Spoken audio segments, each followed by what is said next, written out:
Hürmetlik vatandaşlık şiyemizden işkinci partisi birinci islağı 2022 yıl 8. ayının 5. günü vatandaş.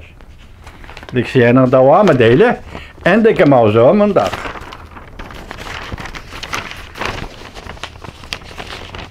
Yetti devlet, Groyu ve Avrupa İttifakı Tashqi ishlar ministrlari bayonot e'lon qilib, Beijingning Tayvanga qurolli tahdid solishiga diqqat qildi. Mavzuli xabar 8 ayning 4 kuni Amerika ovozidan Xitoy til programmasi e'lon qilindi. Xabar bunday boshlandi.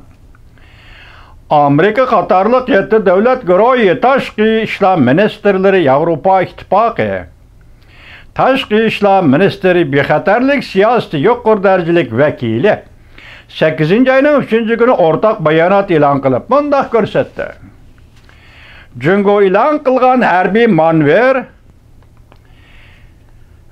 manevr qilish va Tayvanga iqtisod tahdid solishlardan ansiraymiz. Shunga Jungo qurolli tahdid orqali hozirgi holatni o'zgartirishga urinmasligi lozim. O'rtadagi ixtiloflarni tinch yo'l bilan hal qilish lozim. Tayvanning prezidenti Tsai Ing-wen Twitter orqali 7 davlat guruhi va Yevropa İttifoqining bayonotiga rahmat aytdi. Jungoning Yevropa İttifoqi turishliq vakillar umigining bayonotchisi bir diplomat bo'lishga tegishli niqobni yirtib tashlab, 7 davlat guruhi va Yevropa İttifoqini qattiq haqorat qildi. Bayonotchi mundaq dedi, Jungoning bayonotchisi. 7 davlat guruhi ve Avrupa İttifakı Tashqi ishlar ministrlarining bayonoti shuni ko'rsatdiki, ular reallikdagi yovuzlarning, sharmandalarning jonliq o'lgisidir. Bir diplomatning og'zidan chiqayotgan gap Yevropa turishgan juma. Hamda ular yovuzlik qilaversa dunyoni davolg'ishga elib keladi dedi. 7 davlat guruhi ve Avrupa İttifakı diplomatiya ministri bayonotining mazmuni tuvandikicha qisqacha. Biz 7 davlat guruhi Kanada, Fransiya, Germaniya, İtaliya, Yaponiya, Angliya ve Amerika qatorliq davlatlar diplomatiya ministrlari ve Avrupa İttifakıning yuqori darajalik vakili qayta sharh e'laymizki, prensipni asos qilgan xalqaro tartibni va Tayvan bo'g'izini va uning atrofidagi rayonlarning tinchligini, maqomligini qo'g'daymiz.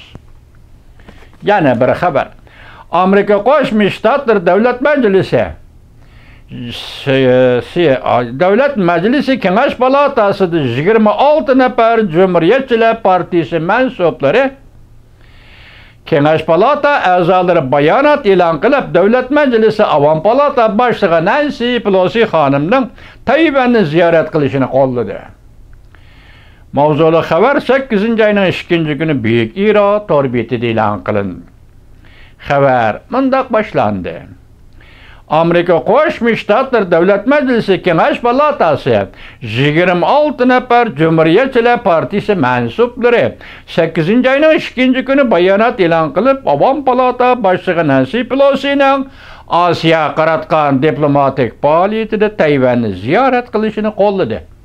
Sal kechikib qoldi bu xabarim, kechiringlar vatandoshlar.